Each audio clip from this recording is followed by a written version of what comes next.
Et si tu ne procrastinais pas, mais que tu te protégeais?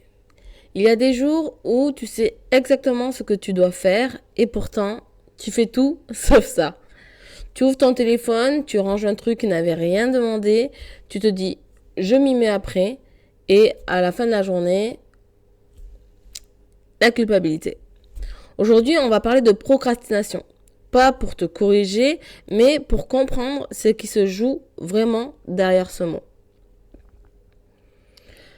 La première vérité importante à savoir sur la procrastination, c'est qu'elle n'est pas un manque de discipline. C'est souvent une surcharge mentale, une peur de l'échec, du jugement ou de réussir, un perfectionnisme déguisé, un manque de sens ou simplement de la fatigue émotionnelle. Procrastiner, c'est parfois ton système intérieur qui te dit là, c'est trop. Et tant qu'on se bat contre ça, on renforce justement ce blocage. Ce que la procrastination essaie de te dire, c'est justement de te poser cette question, qui change tout d'ailleurs. Qu'est-ce que j'évite vraiment de faire? Qu'est-ce que je repousse sans cesse? Ce n'est pas toujours la tâche en elle-même, c'est souvent la pression que tu mets peut-être dessus, l'image que tu veux donner à faire cette chose-là, l'obligation d'être parfait dans l'accomplissement de cette tâche ou la peur de ne pas être à la hauteur. La procrastination n'est pas ton ennemi. En fait, c'est un signal. Tu vas me demander comment la dépasser autrement. Voici quelques clés simples et humaines qui vont t'aider justement à dépasser la procrastination. La première clé, c'est rendre la tâche plus petite que ton mental. C'est-à-dire, pas je dois le faire, mais je commence 5 minutes. Ne pas trop faire de suite, faire petit à petit et tu verras que les choses seront moins envahissantes que tu ne le penses. D'accord ?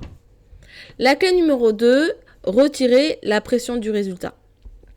Tu n'as pas besoin de bien faire, juste de commencer à le faire. La clé numéro 3, c'est revenir au pourquoi.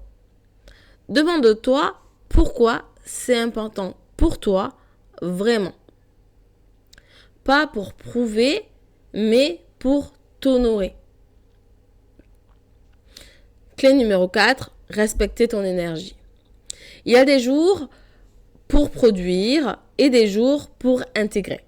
Les deux sont nécessaires. Je t'invite à faire mon mini-exercice guidé pour justement t'aider à mieux comprendre la procrastination. Ferme les yeux quelques secondes.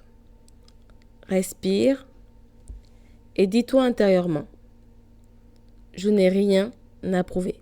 Je peux avancer à mon rythme. Un pas suffit. Puis demande-toi, quel est le plus petit pas que je peux faire aujourd'hui? Pas demain, aujourd'hui. Tu ne procrastines pas parce que tu es paresseux ou paresseuse, tu procrastines souvent parce que tu es sensible, exigeante, consciente. Apprends à t'écouter au lieu de te forcer. Parce que l'élan le plus durable naît toujours de la bienveillance envers soi-même. Si cet épisode t'a parlé, laisse un commentaire ou partage-le à quelqu'un qui se juge un peu trop. Et rappelle-toi, avancer lentement, c'est toujours avancer. On se retrouve très vite pour un prochain épisode.